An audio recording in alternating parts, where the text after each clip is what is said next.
So the red light means live when it says live on there. Well, good afternoon, everyone. I think we're good to go. I would ask if anyone's logged in to send us just a quick message to let us know that, or a quick comment, I guess, to let us know that we're coming through. I want to try to make sure that the screen's all right, the sound's all right, and just have some conversation. So this is our segment this month in January. I can't believe we're in 2023 already. This is a segment to just chat with the chief conversation. We do this once a month at two different times. We're going to do it at 12 noon today. And there we go. Thank you. I appreciate that. Thank you. That is our first message came through. Thank you, my friend. We're going to do this at 12 noon today. We'll go to 1, or if questions are still coming in, I don't mind staying a little longer. And then we'll come back again and do it at 6 o'clock this evening. The point of these conversations, we've been doing it the last couple years, is to have open, hey, Cameron, good to have you on board, buddy. Aren't you supposed to be in school, man? Haley, it's good to have you here. Thank you. Hey, wait, Haley, thank you. I appreciate that. Spending some time with us this afternoon. It was good seeing you yesterday. But our point in these conversations is just to field questions from the community. I will try to be as open and transparent as I can. That's one of the reasons we do these conversations. Like I said, we'll do it again at 6 o'clock this evening. If it's about a particular case, I will tell you what I can, but I'm not going to go in and jeopardize anything in the case or anything in the prosecution or anything that would hurt the courtroom process if it's those things going on. But we will talk a little bit about. We're pretty open. There's nothing off the table. We won't go into any personnel matters, but what I'd like to do is kind of give you an outlook of where the department is. Some things we have going on. We'll talk about our recruits class graduating. We'll talk about some initiatives that we finished up in 2022. We'll talk about going forward in 2023, and I will share with you. I will share with you. We will talk a little bit about the last 10 days we've had, last 2 weeks that we've had, and the big impact on the city, and I hear a lot of conversations. We'll talk a little bit about that today. All right.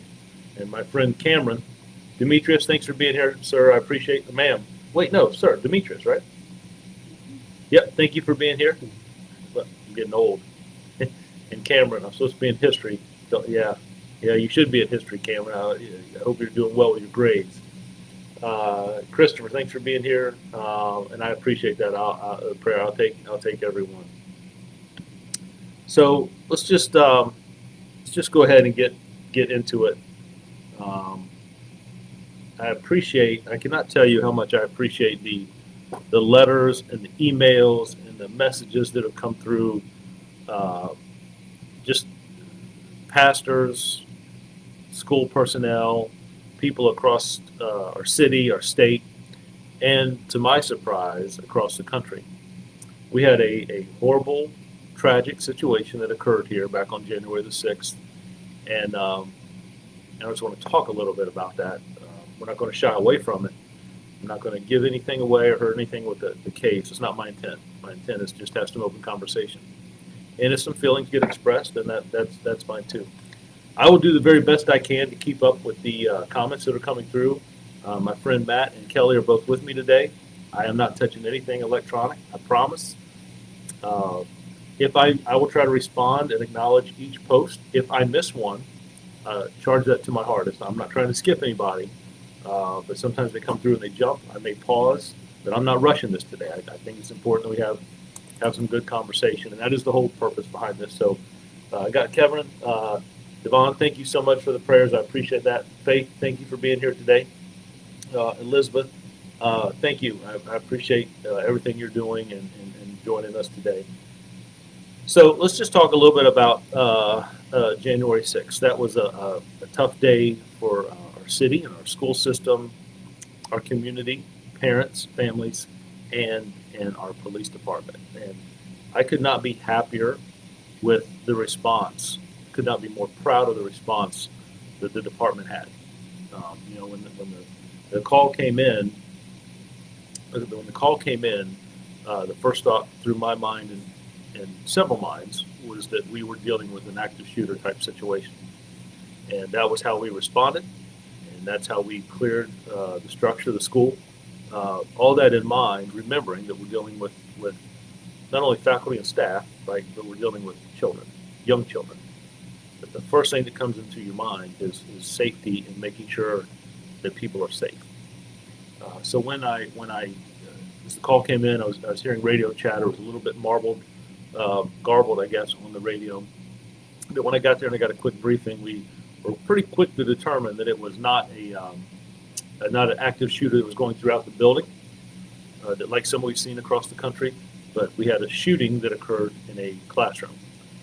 But with that said, we still evacuated that school very systematically in a tactical fashion, but remembering who the individuals were inside that building, right? Faculty and staff, but the student body is a very delicate age. It's our elementary kids.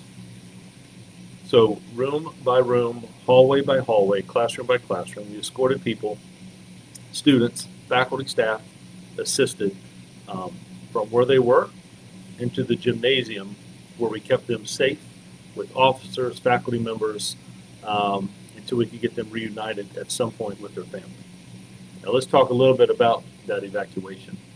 That was done with our tactical teams, but our officers, sheriff's departments, and I could not be more proud and impressed with the officers, but I would be remiss if I was just as much matched with how proud I was of the faculty and staff of that school.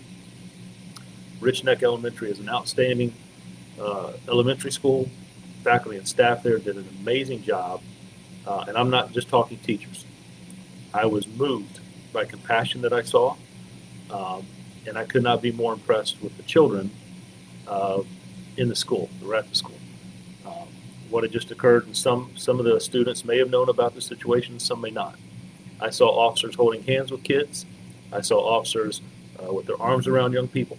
I saw officers laughing and teasing kids, and they were teasing officers and high fives, trying to keep the most positive sentiment, I guess, that we could. And that was touching to me. We did have a shooting that occurred in a classroom, but our number one priority was to search the entire school, just like if it were an active shooter situation, to make sure we accounted for everyone, that everyone was safe. And doing so, and the way we did that, and the way that officers did that, it was just, I was just proud. I was proud to be with such an organization and work with such people, sworn and civilian, how we took care of those students and those children and moving them from place to place. I just thought that was amazing. And then the whole process of getting them reunited with their parents. We're going to talk about that in just a minute. One thing we learned as we did the clearing the building, the structure of the school, as we did find some children that were in some remote places that may have been hiding in some places. So that's one of the reasons that we went room by room, hallway by hallway, just to make sure we had accounted for everyone. And I cannot thank the faculty and staff enough. I cannot. I'm so impressed with the students at that school, and I am proud and thankful for the officers that responded, and not just our jurisdiction. We had calls from several other jurisdictions. The sheriff's department played a key role. Some of the first ones there, and then even our federal partners who called, and some showed up to offer any resources that we might need. I'm going to stop there for a minute before I talk about the reunification and other things, and let me just catch up with some people. So, Matt, if you can scroll back up for me. I saw Cameron, I saw Elizabeth. Judy, thank you. I appreciate that. That's my intent. Annette, thank you. Good afternoon to you. Ms. Cox, thank you for being here. I appreciate all you do for the community and our relationships as we continue to work on communication and building bridges with our community. I appreciate that. Cheryl, thank you for being here today. Hello to you. Hi, Chief Drew. Thank you for your service. You're always a class. Well, I will tell you, I don't know about the class act part. I still get nervous talking to this little round ball and this blue eye looking at me, but they tell me this is important, and I agree that to open and have these conversations and try to respond to questions you have. I really, really appreciate you joining us today. And yeah, I thank you. You get me choked up. Let's go back up for me just a little bit. Is it Diane? Good afternoon. Thank you for being with us today. Thanks for joining us. So I got, I want to make sure I didn't miss anybody. Is it Desiree? Hi, Chief Drew. Thanks again for being with Peace Route. Desiree, thank you. It was an honor to meet you and be there. I felt like that was important, and I was very moved by the young man that I got to spend some time with. It was cold. Now it was cold, but I really enjoyed talking to you, hearing a little bit of your story, and even some people from New York that I got to meet that were here. We'll leave it at that. But that was really good. And I want you to know that you're in my thoughts and prayers. We'll talk a little bit more about that in just a minute. Is Anna next, or did I miss? Okay. I'm proud of the officers did an excellent job. Anna, I thank you. I appreciate that. And I thank you for all that you do. Anna Whalen does so much with our volunteers and coordinating. Want to make sure we had a great Martin Luther King Day. I want to talk a little bit about our food bank that we did, and Anna and volunteers were there helping out. It was just a really good turnout. So, Matt Kelly, please remind me to talk about that food bank. That's important. Scroll up just a little bit, Matt. You got to agree more. Oh, okay. And that, thank you. I appreciate that, Cheryl. All right, Desiree, we got right. Oh wait, no. Thank you for checking on my daughter and myself at the instant. You were truly, Desiree. Thank you. I appreciate that, Devin. Thanks for always showing up for Not My Child organization. I just sent you a picture. Wait a minute. You texted it to me. Hold on a minute. Or did you send it? Wait a minute. Let's see what we got. Let's see what I got here. Did you text it to me, my friend? All right, maybe I'll get it in a minute. Okay. No, I thank you for what you're doing. You guys, Devin, you guys do a great job in putting things together and working with us and having open communication. I think is just a good process, and for us to be around it, able to sit at a table and talk together about situations going on, I think is important. So I appreciate that. Juliana, my mom is a teacher at Rich Neck. Thank you for all you did for them. Well, Juliana, I will tell you, you should be very proud of your mother. It was a hard day for everyone, and I think that she is I think she's amazing, and I think she'd be very, very proud. Just all the faculty and staff there just played a huge role, and she did a great job. So I thank you for sharing that, and I am very, very thankful. You know, it was a bad situation, right? Horrific, but I'm glad she was there to help, and she sounds like a great person, and I appreciate that. Thank you for sharing that. It's important. Thank you for being so involved. Thank you, ma'am. I appreciate that. Desiree, it was myself, my sister from New York. Oh yeah, I know Desiree. I remember you guys made it very clear from New York. I remember. I remember. Uh, Anthony. Anthony, thanks for being here, and absolutely. Thank you, Chief Drew. Am I saying that right, Ms. Press? Thank you. Thank you for your being here today. Nancy, this is important. I wish you had the local city police departments to do these broadcasts. I no longer live in Newport News, but proudly grew up there. Well, first of all, thank you, and you just let me know when you're coming back. I'd be glad to meet you. You can just come on back to Newport, right? But thank you, ma'am, for being here today. Ms. Bazemore, good afternoon. I hope the community appreciate. Well, I will tell you, Ms. Bazemore, it's not. You know, I sit here as the chief, and I'm very, very humbled to do it. I work with such great men and women, sworn and civilian both. But all the credit, goes to the men and women in this department. I get to sit here and talk with you and hear the stories back and forth. But I will tell you, to be the chief of this organization is the men and women, the detectives, the dispatchers, our folks in records that keep everything moving behind the scenes. Our forensic tech, it's just, I will tell you, I'm very, very blessed. I think the city should be proud of their department. We do not always get it right. I make mistakes every single day. But the men and women, for the majority here, really do have a heart of service, and I hope that showed. I hope that showed on January the 6th. Kathleen, Chief Drew from the Newport News Youth Court Program. Oh wow, from the Youth Court Program. Great, that's going to be a great thing. Absolutely. No, I sent it to the page, Devin. Okay, I'll find it. Greg, thanks for all you do. How do you think we should change police presence in our schools? Greg, it's a great question. You know, I don't think that it can just be a conversation, you know, but I will tell you, it keeps me up. I think about it. 2 nights ago, I was telling the guys when I got to work, you know, it was one of those nights. I don't know if anybody's ever had them where you like wake up every hour and my mind was just spinning. And I wish I could tell you, I was solving this mathematical equation, and I was solving the problem, just thinking about what's next, and when we talk about police presence, um, I spent 25 years in the Richmond, Virginia Police Department, just about an hour north of us. And by the grace of God, I've been allowed to be here almost 5 years now. And I look a lot. I remember having a lot of conversations with past chiefs and chiefs from other jurisdictions, and we talk about here what our presence should be in the school. And I don't want it to be. I don't like that narrative of school to prison pipeline. For me, um, I was tasked in Richmond with changing some things the last couple of years I was there in our presence in the school as a school resource officer, overseeing some of that. And here, as the chief, my intent for us to being in the schools are two reasons. Number one is safety. Number one is safety. Uh, right now, we have an officer at every high school and every middle school. And because of staffing issues, I'm just being open and transparent, we were unable to have officers permanently at our middle schools last year. And it was one of the commitments that we made to get that academy class out and get it out by before September of this year to put our SROs back in our high schools and middle schools. So I know there's been some conversation about, what's next. Number one for me, those officers in the school are for safety. Number two, it is for building relationships. And I believe in that. I believe wholeheartedly in that, and it's having the schools play a role on what SROs are selected, what officers are selected to be in the schools. I don't want just anyone, right? I want someone who's going to build relationships, who's going to go to the football games and the basketball games, the baseball games. Um, when Mitchville, the girls' basketball team went to the state championship, their SRO went with them, and they asked if he could, and I like that, right? The cheerleader can, and I like that. So it's to build those relationships. I think it's to work with faculty and staff. It's not to keep a classroom quiet. It's not to keep people off a cell phone.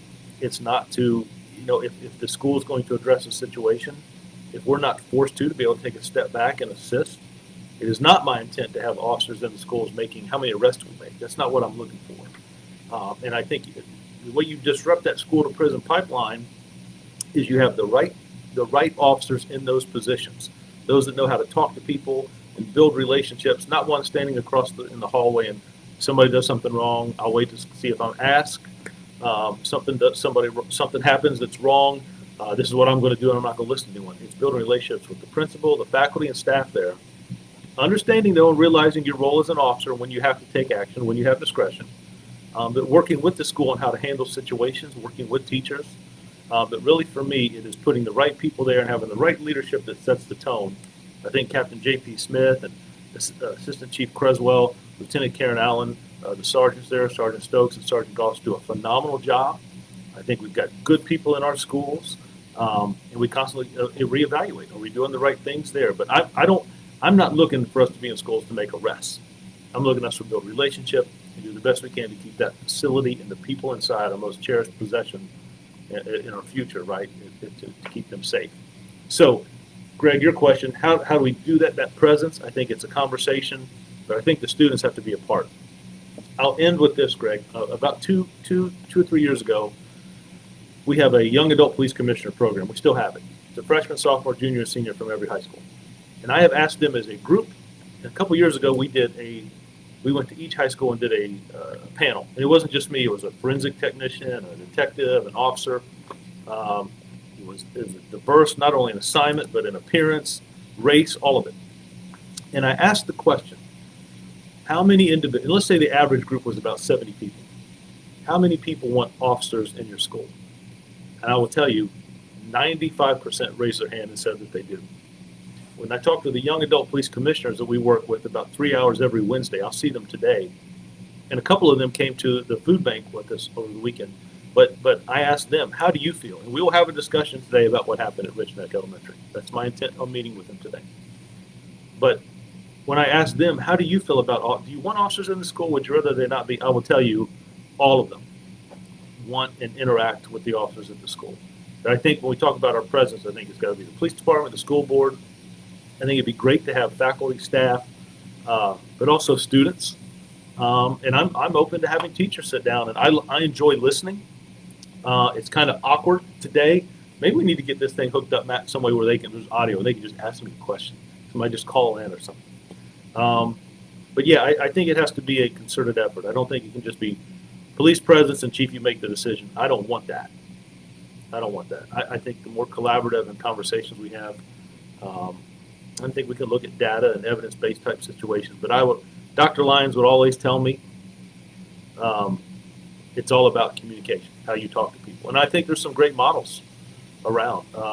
We've done some things with Achievable Dreams working with officers and doing some things at the school there. And we've got some good relationships with, I shouldn't even started, Heritage High School in Mitchville. Some of these SROs have been doing it for a while that really build good, strong relationships with the faculty and staff and students there. And I just think that's very beneficial. I can tell you it has paid off a lot. This thing here, right? These phones, there will be times when there will be someone that will get on and there's going to be a school shooting. And they post it on InstaChat or Facebook or whatever it is. And we will get notified by students. And those are students that have relationships. So then we have the technology, and immediately, I don't care if it's Saturday at 1 o'clock in the afternoon or Sunday at midnight, we have the ability to start breaking into those systems and looking at where that came from, who that individual is, putting resources at that school or whatever the facility. But Greg, they share information. And I think that's how you build relationships. I think kids want to know people care about them. But that's my intent with the presence we have there, our interaction. But I think it's a lot bigger than just what does the chief want. I need to know what our community wants, what our school wants, what our kids want, what the faculty and staff there, what do the teachers want and expect.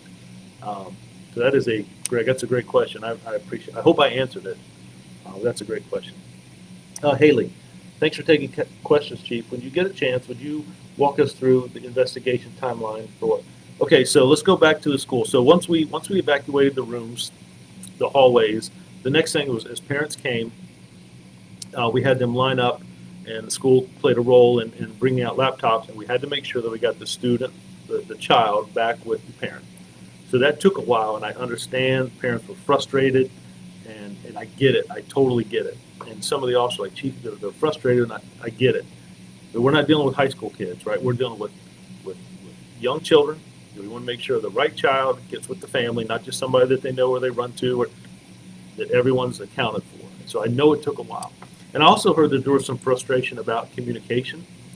So while that process, once we had the school cleared, or once I understood that we did not have an active shooter situation going on, I tried to get to the media and let the media know, put out there for us, that we were there was no threat at that point, that we had an individual that we had detained that was in custody.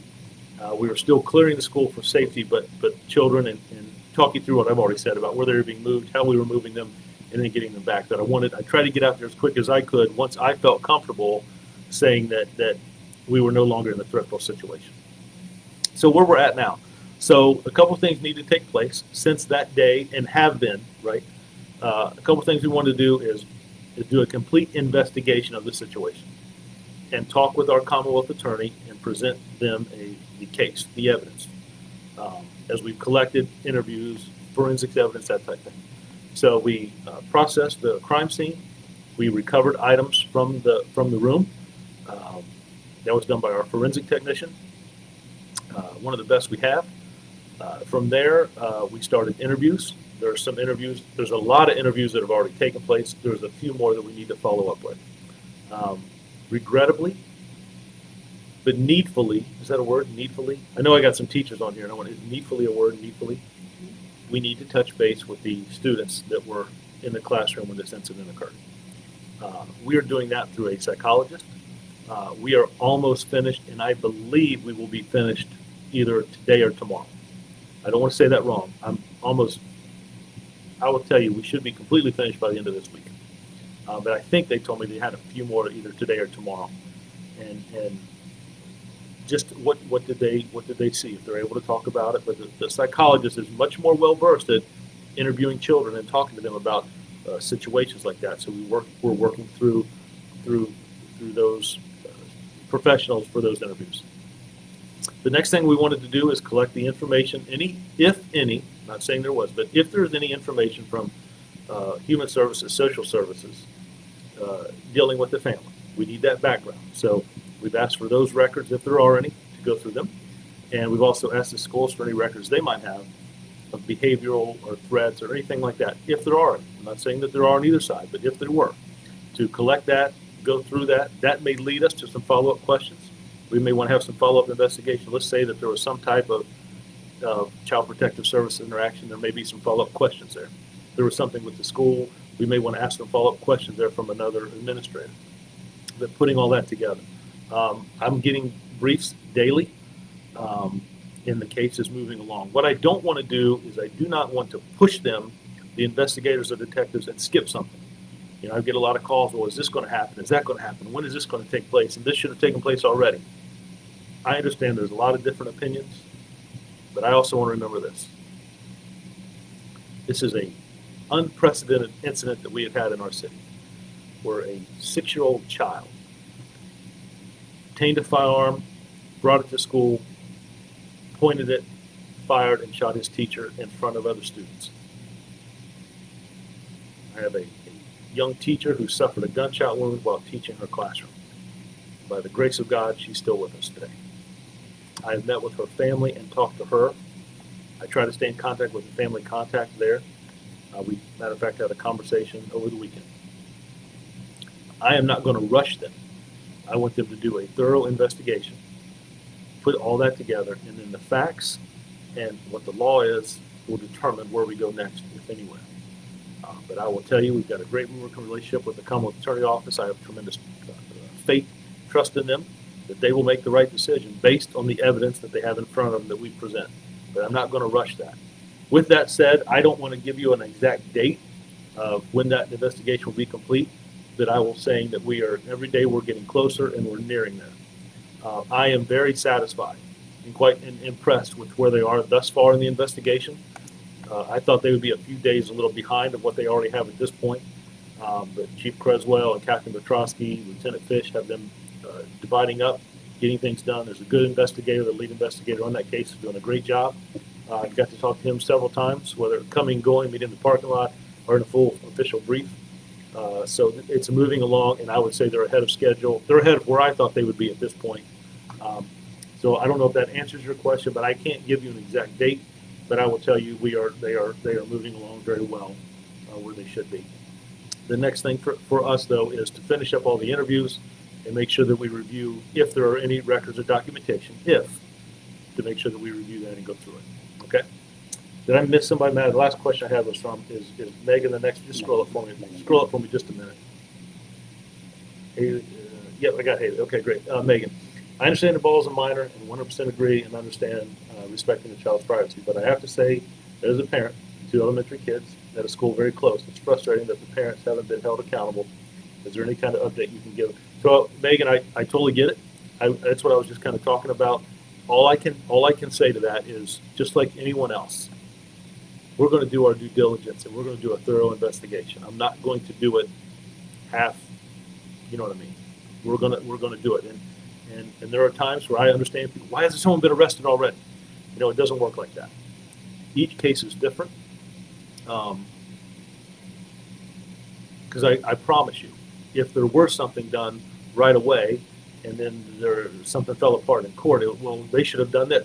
We're going to do that on the front end. Everything has its time and place. We haven't put it on the back burner. They're working through it. I'm getting briefs every day. Like I said, they're ahead of where I thought they would be at this point. The interviews, going through the records, typing it up, talking with the Commonwealth Attorney, presenting. Everyone is on board with where we're at. So I fully get it. And then, Megan, I'll even share this with you. Anything that happens at a school, I know there's been a couple incidents in our city. Anything that happens at a school, it affects me a little different. Not just because I have such a compassion for youth. That's our future. But my mother, she taught 3rd grade for 30 years. And you may have heard me before say she still talks to me like I'm in the 3rd grade. But I even talked to my mom about this situation. And her sister, my aunt, was an educator. My uncle, my aunt's husband, was in education for years and a math teacher, right? So it impacts me. So I fully get what you're saying. I totally do. I've tried to give a little bit of update of where we're at.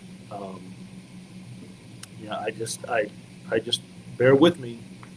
We are going to do a thorough investigation. We're committed to that, and I don't want them to push and overskip things There's still other cases we have going on in our city. I know how important this is, and I am satisfied with where we're at right now. I mean, we're 2 weeks, right? This happened on the 6th, and they're doing some really good work. Doug, I assume the probable cause to arrest the mother was established long ago, yes or no? Why was she not been arrested yet for the misdemeanor charge? So, Doug, because we are still investigating the situation, and we have we're going to make sure that we do that thoroughly. We're not going to rush through that. First thing for us, right, was making sure that we had the school safe, getting the kids back with the parents, collecting and processing the evidence, doing interviews, those involved and those that may not be directly involved, talking with the students, all those things, working with our Commonwealth Attorney about follow-up questions that they would like to see asked and we cover. But we're going to do a thorough investigation. Today's the 18th, and the tragedy happened on the 6th, on Friday.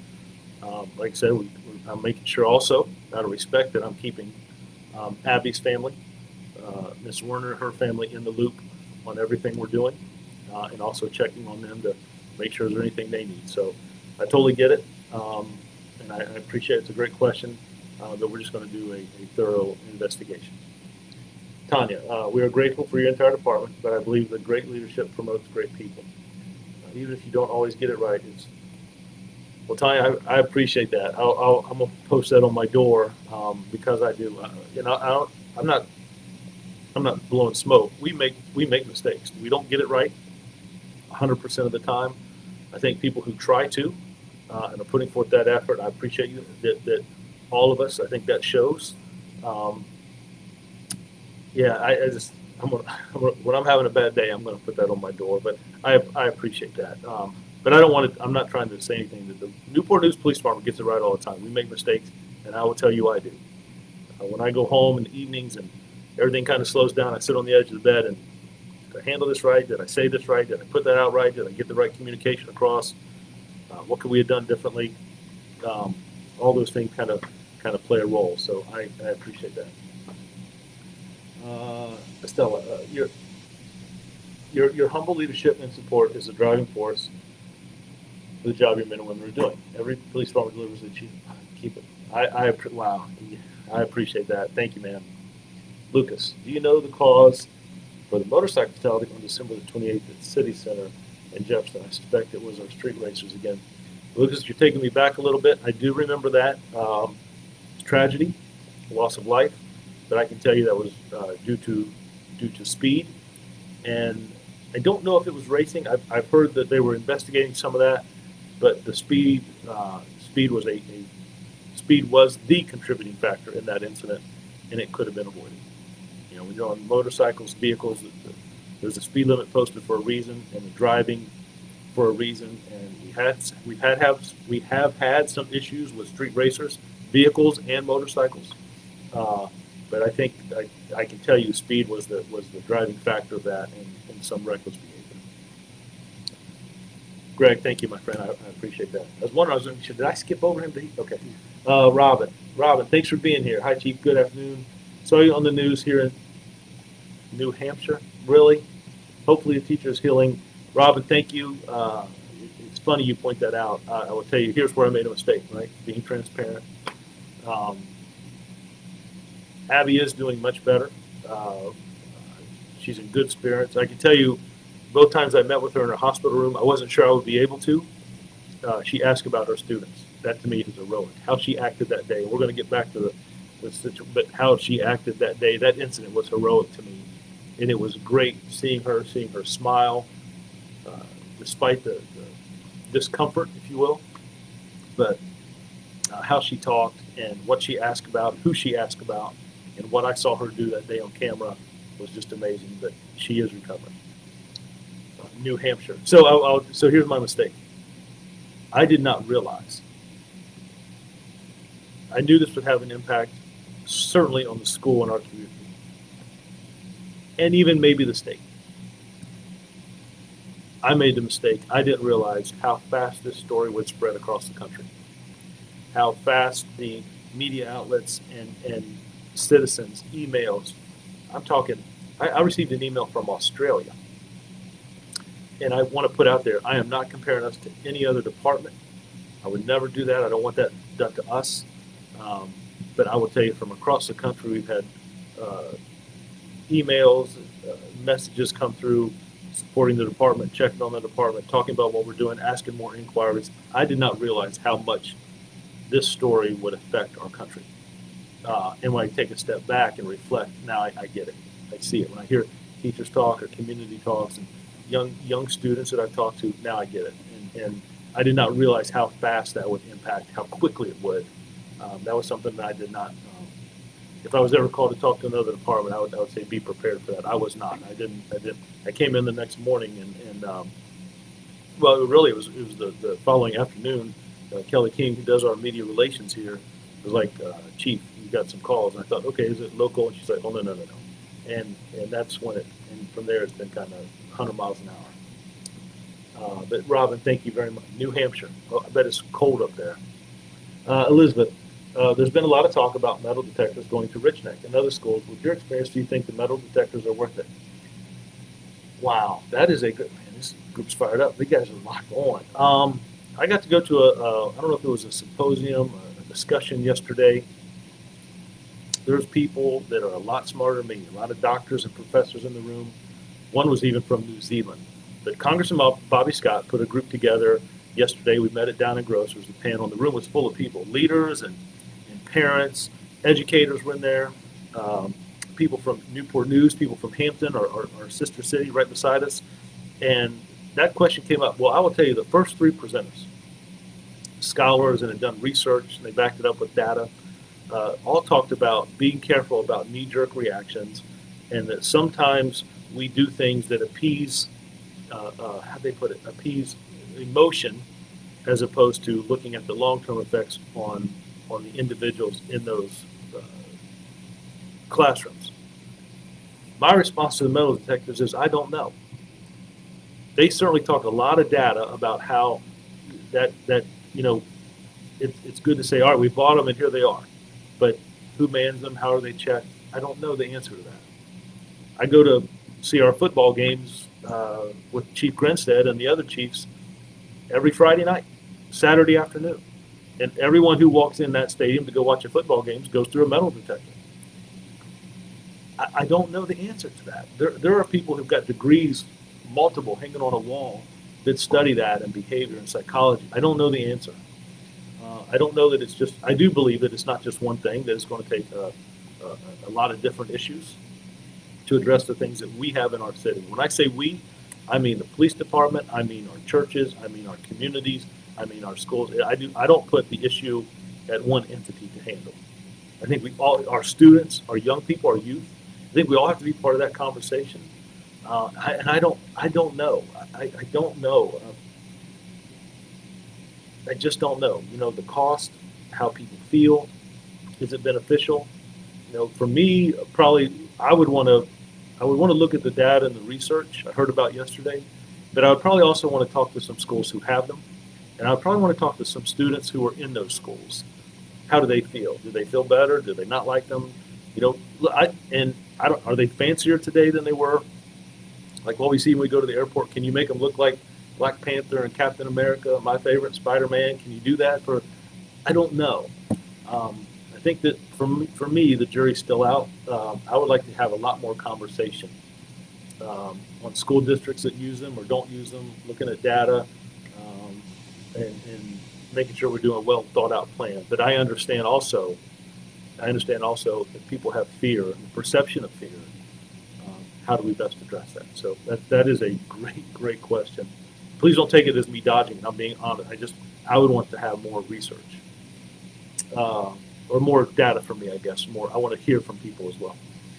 The schools have a robocall system, and the city of Newport News uses the system. You sign up for it and tell us emergency weather situations. Could that be used?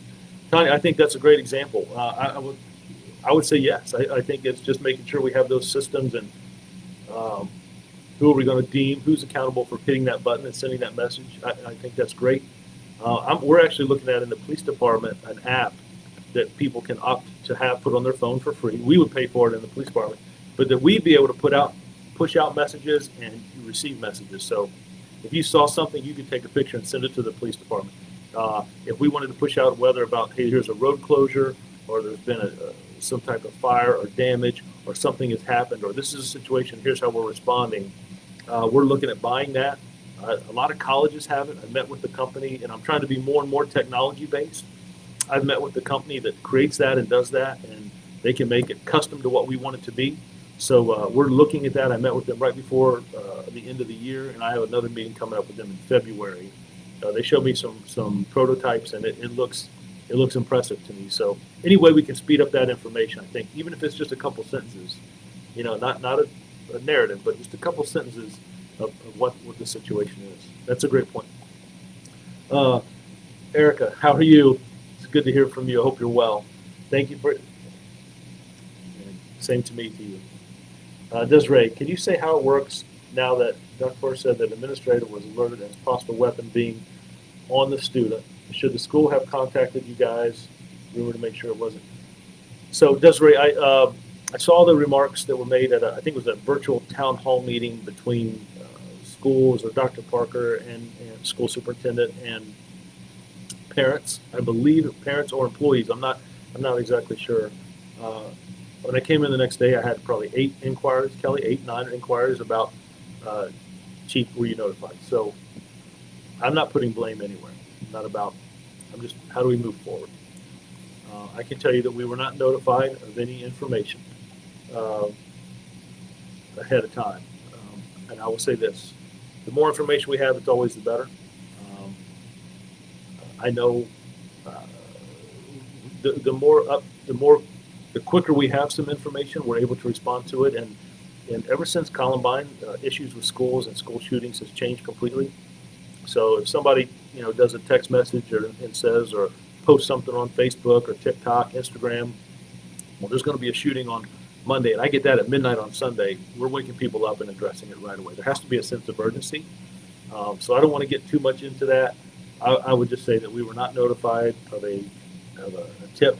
I understand what Dr. Parker was saying, and we may have uncovered some of that in our interviews, but I don't want to go any further in saying what, the schools have protocols and those type things, and what their information, what they might have, so I'm going to leave that right where it is, but I understand your question, that's right, I understand. Haley, thank you for your response, you're very welcome. Riley, yep, gotcha. My friend was murdered on 10/10/20 by Todd Stadium, and is the case still open? Are there any leads or any information at all? Riley, so on that, if you're going back, first of all, I'm very, very sorry. I'm very, very sorry for your loss of your friend. I will tell you, if you want to send us a message, we'll talk about that offline.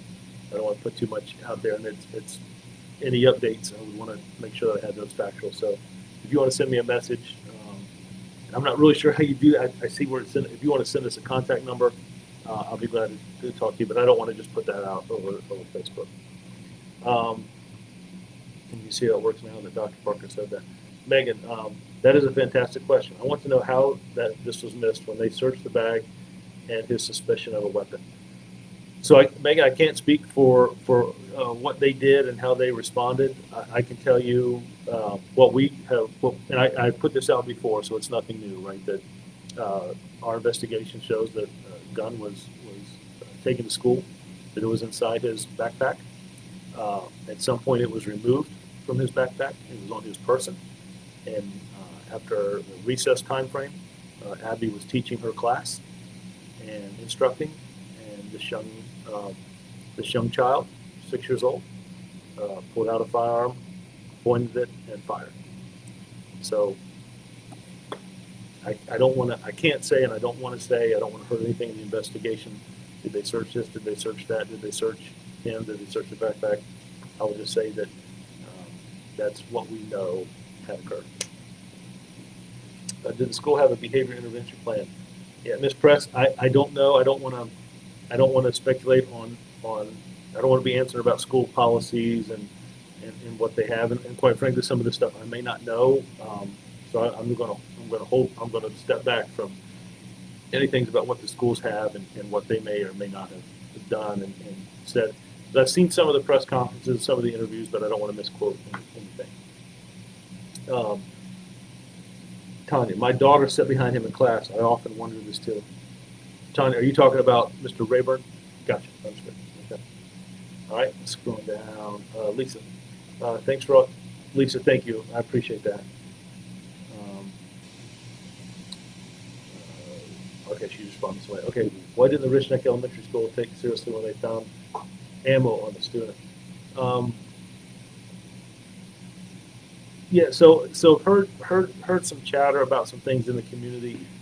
We need to verify what some rumors are, and if you heard me earlier talk about some follow-up interviews we need to have. So there's some questions that we want to. Where did that come from? Who said this? Who said that? Some of those things we want to try to clear up a little bit.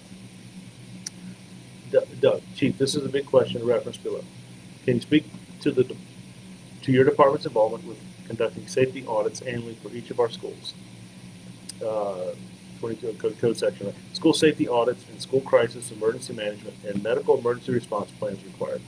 The division superintendent shall establish a school safety audit committee to include its availability representatives and parents and teachers, local law enforcement, emergency services, agencies, local community service boards, and judicial and public safety personnel.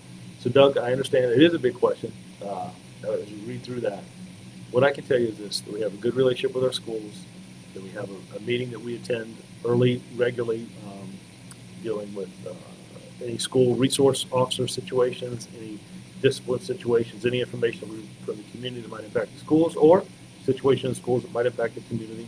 We have those roundtables. I've attended a couple of them. They happen like at 8 o'clock in the morning. Attended some SROs will go, but usually it's the sergeant, lieutenant, captain, myself, or assistant chief Creswell, or sometimes together, that talk about responses, what's in place. One of the things we did last year is we made sure that we did active shooter training or CRAZE training for all the schools in Newport News. And I will tell you, I saw some of that training come into play on January the 6th. How movements and what people were doing and directing. I saw a lot of that come into play. So I'm going to leave it there. There are a lot of things in place that we discuss and do and walkthroughs and those type things, but I don't want to get too much down that road. I want to make sure that I'm just talking about the police department. So everything I'm trying to portray is I'm talking about that we're a part of. Katie, thank you. I appreciate that. Katie, they have not all been completed yet, but my hope is I think we're going to have them completed by the end of the week. I don't want to put a hard timeline. The first for me is what I've been asked about every day is where we at with the students, students in the classroom when it occurred. I believe we are almost. I know we're almost finished, and I think there's one or two stragglers, but we should be done by Friday on those interviews. Rob, absolutely, I did get out. It did get out very. Oh, Rob, talking about how fast it spread. I got you. I'm sorry. Yes. Anthony, were there threats on the teacher's life prior to the 6-year-old shooting? Anthony, I don't know the answer to that. I know there's a lot of things that are floating, and I heard someone say this and someone say that. But again, that is the reason. Some of the questions you all are asking, that is the reason that we're going to do a thorough investigation. And if we hear something, we may do a follow-up interview. Have you heard this? Did you know this? Did you have any knowledge of this? So that's the reason some of those follow-up interviews, and that's why it takes a while, right? There's still is one of the top priorities that we have right now. I understand how important this case is to a lot of different entities in our community. But some of the questions you're asking are exactly why we're doing some follow-up interviews. All right, so I'm good with Anthony. Please should have. Wait, scroll back up. Just a minute. Read that. Please should have been called. I'm going to leave Lisa. Robin, have a great day. Headed back to work. Honored to be here. Robin, be safe and thank you for joining us today. Desiree, can you say how it works now that Dr. Parker said the administrator was alerted to possible weapon being in the student's backpack? Should the school have immediately alerted authorities if there was a rumor, just to make sure that didn't happen again? Could you say the proper protocol should be? So I don't want to touch base on the school's protocol, Desiree, but I will say this. Anytime that there is a threat of a school shooting or an incident where someone may get hurt, I would rather have the information right away. I think we have to be very direct and have a sense of urgency on those things.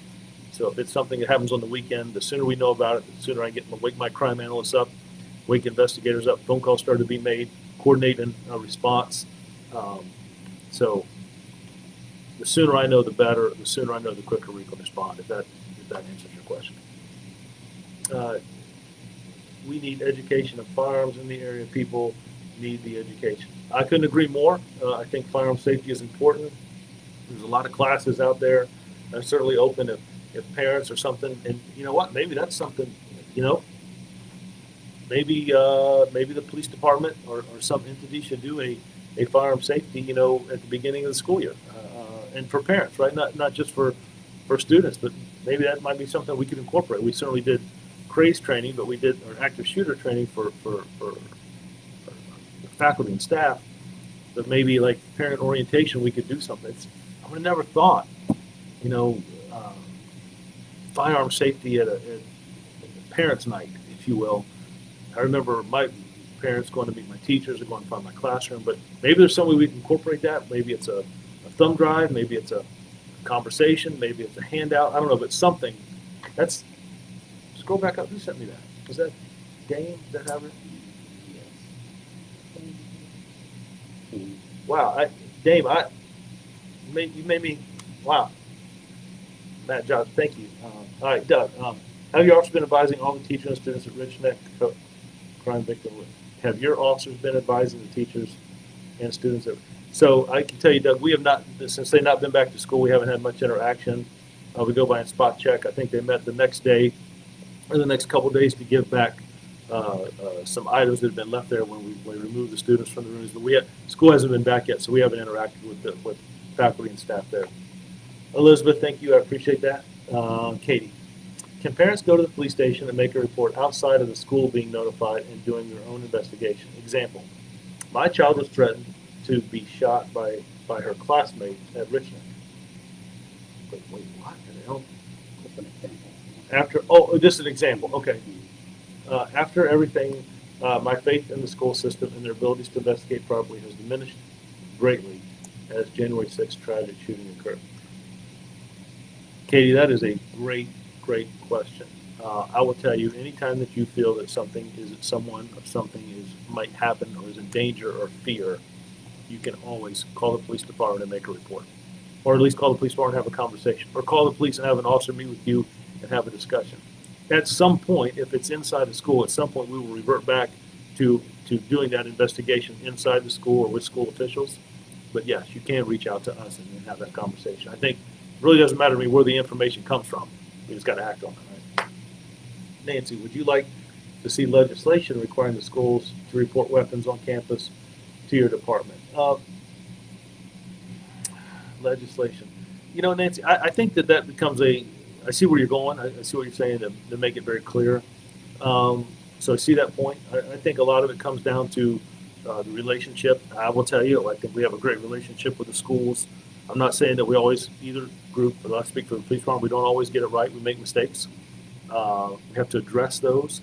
I don't know. I don't know if legislation would, if there's, different school divisions have MOUs. They may be different.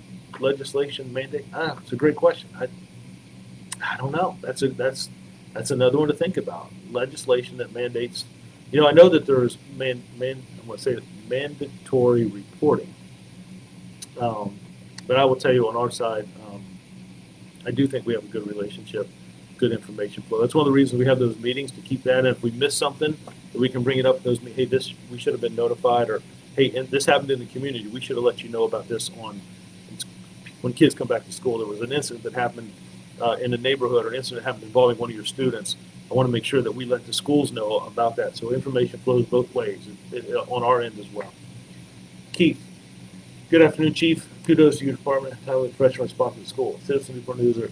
Keith, I appreciate that. I will tell you, it was unprecedented for us. It's not something I expected as a chief.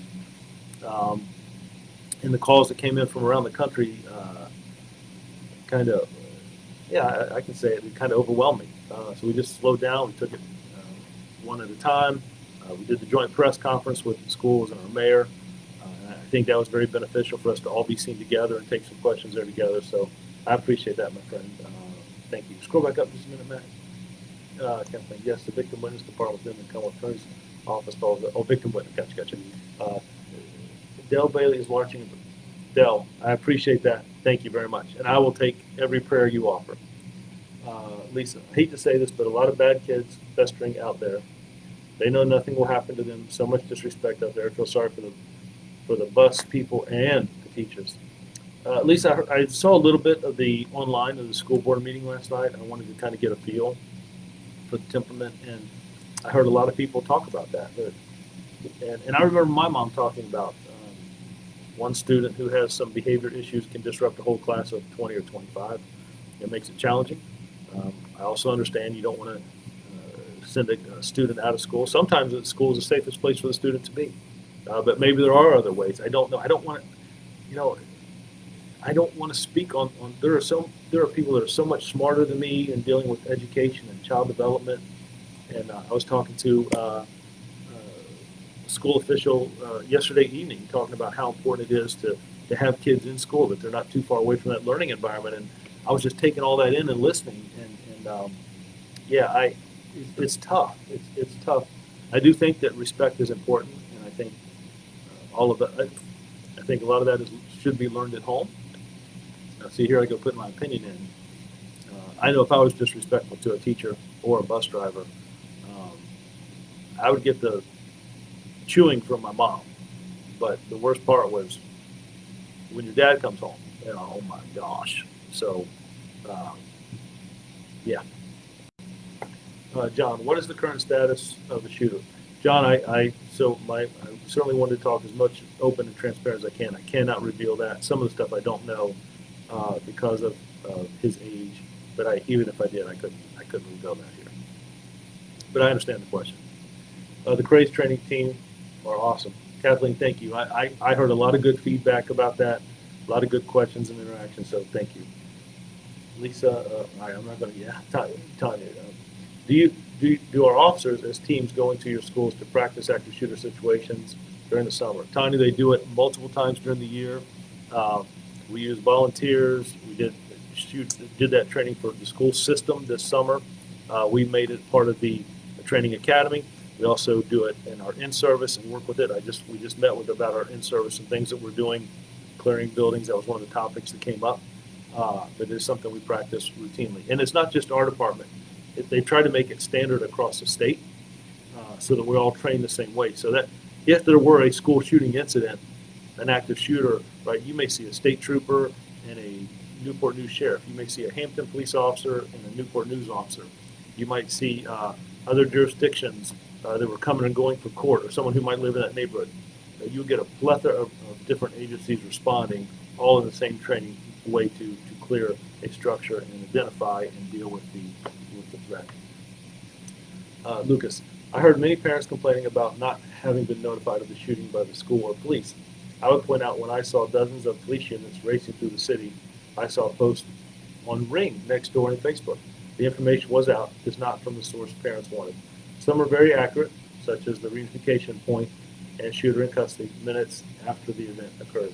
Hey, Lucas, that's a great point. I think in any organization, any community, any situation, communication is always a big issue. How do we do that better? I heard the same complaints, and I think we have to continue to have conversations and find the best way to make those notifications. That's a great point.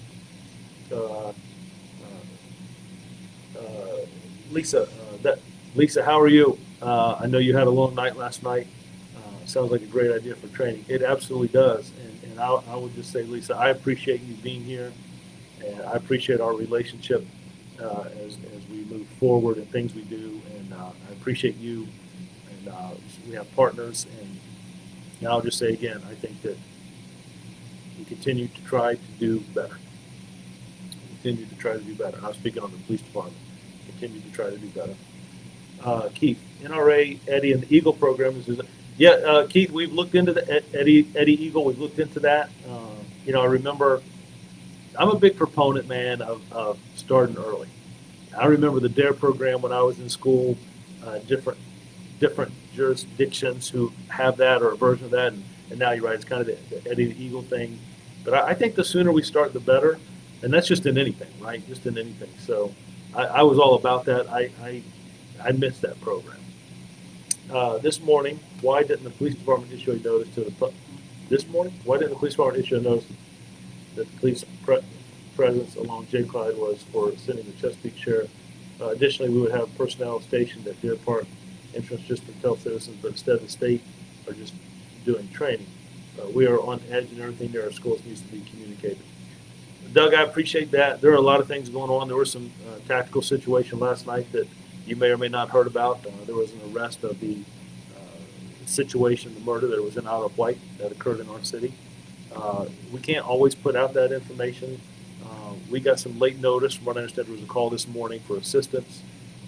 I got briefed when I walked in and understood, but there's not a lot. I certainly agree that the more information we put out, but there are just some things that we're unable to put out, and some we can put out later in the day. I think we tried to put out the situation last night, but I wouldn't put that out ahead of time. But I get it, and I understand. And maybe that's something that we should have put out about escorting a sheriff, and I want to, because his name is out there, right? Deputy Chambers recovering, being released from the hospital. There was an escort shortly on J. Clyde from the hospital through J. Clyde onto the interstate to get him home. That was out of respect for what he did. And really, I didn't know that it wasn't out until you texted that, so I'm assuming you're accurate. But he was injured in a shooting in Hampton last week. Last week, is that right? Early last week. He was I'm thankful to God that he is okay. I got to meet his family. I haven't met him, but I got to meet his family, talk to the sheriff. So I'm very, very thankful that he was okay in the situation and the rest of an encounter of an individual who was wanted for murder. I'll kind of leave that one. That is. Deborah, did have access to the security video prior to the 8th. He mentioned on Monday that he had not viewed the security video as being part of it. So I don't want to say, did he view it? Did he not have? I don't know. I know that we were able, because of our relationship with the school, we were able to tap in to that video surveillance. I shouldn't say surveillance, camera in the school, and I wanted to look. I needed to see that, and I watched that before I left here late. After we left after we left the school, maybe I should go back to that, segue a little bit. So we got collected evidence. We got students and children reunited. We worked great with the school board. I appreciate them so much for coming out. Our mayor was there. We talked to citizens and tried to convey information, reunificating, putting the students and the family back together. We then asked the parents to meet us here, and I came back to headquarters.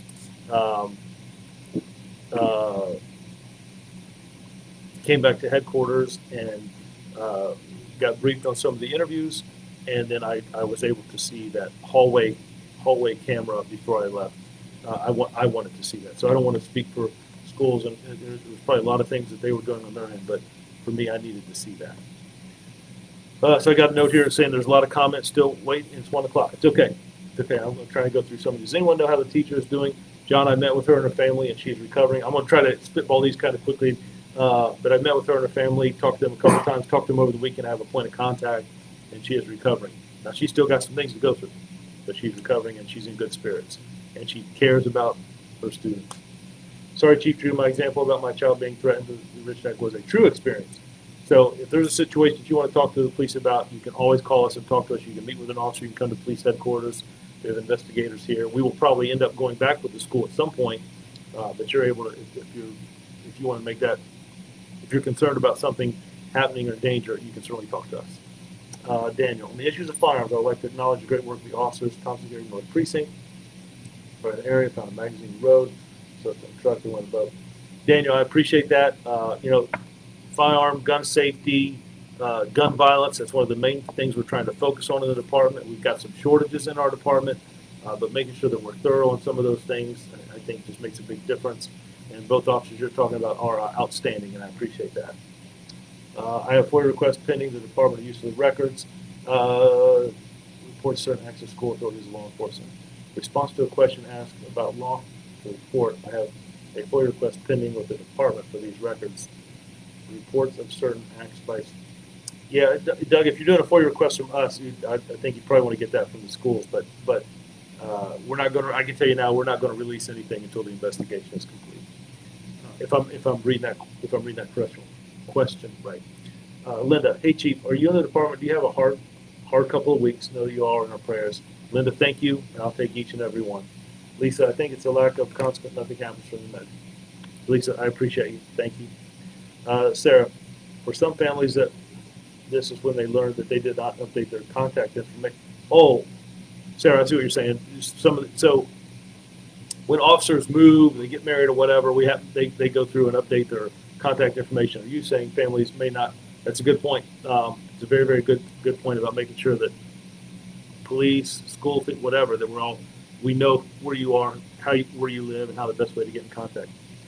Miss Law, thank you, Chief. We appreciate it. Lisa, you guys are we're in this together, and at the end of the day, it's about making things the best we can for our community, for our kids, and it's great having you as a partner. And I appreciate conversations we've had on and offline, and I appreciate your leadership. Thank you, John. I appreciate this level of transparency and access to ask. John, you're welcome, and thank you. I hope it is beneficial. I'm trying to be as open as I can. Deborah, thank you. I appreciate that.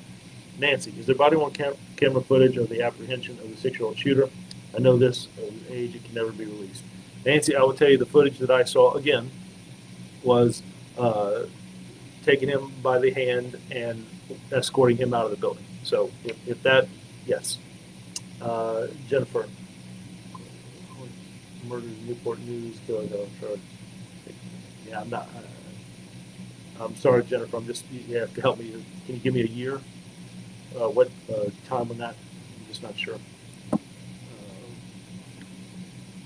Why would you want to see that? I understand. I understand, Megan. All right, scrolling down. I thought we had 20 pending questions. I went through them. Okay. All right. So, Doug, thank you. And I some of those, yeah, I just wanted to be as open as I could, and yeah. So I'm going to close out with this. Thank you very much. Good afternoon. And like I said, it's been a couple hard days, but we're taking it day by day. There's a couple thank yous I want to give out. I want to give a couple things that's going on in the department. We have our next academy class, 20 recruits, 20 young officers who are about to join this department. They're going to graduate on March 24th, and they've been watching. And I will tell you, I need to get over and talk to them about this situation. I need to share with them that these are some of the things that, God forbid, they might have to respond to, here or even in another jurisdiction. But our newest recruit class will graduate on March the 24th. Please follow us on Facebook. I would love for the community to come out and show their support for men and women who still want to do this job, who still want to put themselves in harm's way to serve communities. But we have 20 that will graduate on March 24th, and we have an academy of 28 that will start on February 1. And we're now starting to hire for academy in April. So yeah, I really appreciate the comments here, and I would invite you all to those graduations. I try to make that an event, and really recognizing people that want to get into a service. So speaking of hiring, we have a hiring event on February the 4th. And we're going to do, you apply for a police job, you take a written test, you do a survey, you have an interview, there's a physical agility, right? And you keep coming back. We're going to do it all in one day. We're going to start, now, I don't want to get the times wrong, but on February the 4th, we're going to start, and we're going to do it all in one day for police and dispatchers. I believe it's at 8 o'clock, and they tell me it goes to 12 noon, but I'm telling you, if you're here, you walk in here at 11:30, you're going to stay till you get it done. We're going to do all of it in one day. It's kind of like, you take a college class and you take off, and we're going to do it all, right? Back to back to back. We're going to get it done, and it moves the process much quicker. Jennifer, hey, oh my gosh, how are you? I haven't heard from you in forever. I hope all is well. Oh my gosh. Wow. Um, Great friend, and we used to work together. Wow. So again, February 4th, dispatchers, police officers, we're going to do a hiring event all in one day, background all in one day. You'll meet your background investigator. We'll get through the process. I like coming out for that and encouraging. You can follow all that online. It's a great event, and the recruiters do a phenomenal job. So if you're interested in being a dispatcher or a police officer, February the 4th, here at police headquarters at 8 o'clock, we're going to get through the thing all in one day. We talked about hiring event. We talked about graduation. Let me say this. I know the events over the last couple of weeks have affected this community, our city. They've affected our police department, men and women here in this wear this uniform, sworn in civilian, have children. Many of our military men and women in our community have students that go to Richmond. I saw them. It's affected our state, our congressmen and delegates that I've talked to, responses from the governor's office, our mayor who's been intertwined from day one, conversations I've had with our city manager, Miss Cindy Roth and Alan Archer and Bill Clayton. A topic at a community meeting that we had in the southeast community talking about gun violence and talking about this situation. I will say this, that all of us play a role. Police, schools, community, churches, faith leaders, community leaders, grassroots organizations. I heard some of them talk last night. All of us play a role, and all of us have different lenses we look through. But at the end of the day, it's about keeping our community safe. I want to take a different message here. What happened on January the 6th was a tragic event. There will be people that look at that moving forward. But I want to talk about that day for a second. I want to talk about getting that call, seeing officers run out of buildings and offices, getting through traffic. I want to talk about the citizens who are driving, maybe going home or going back to work, whatever, that parted the way and let the officers go through. I want to talk about the police and the sheriffs and the fire department and surrounding jurisdictions that called and federal agencies that responded. I want to talk about the sheriffs and the police officers who ran into that building with no hesitation, determining what we had. I want to thank the officers that responded, and as they put a plan together and how they evacuated that school room by room, hallway by hallway, taking care of those children. It's an elementary school. I want to thank the forensic team that processed the crime scene, recovered items. I want to thank the faculty and staff, and I don't just mean teachers, that assisted in multiple ways. I want to thank for the parents. I understand the frustration, but I want to thank for the parents for working with us to get them reunited with their students, their children. I want to thank the school board and the school staff that helped play a role in that. I want to thank our firemen that were there. I saw tears that day. And I don't just mean on kids. What I was impressed with on a horrible situation is how all these different entities came together. And before we left, we made sure that every child was relocated back with their parents.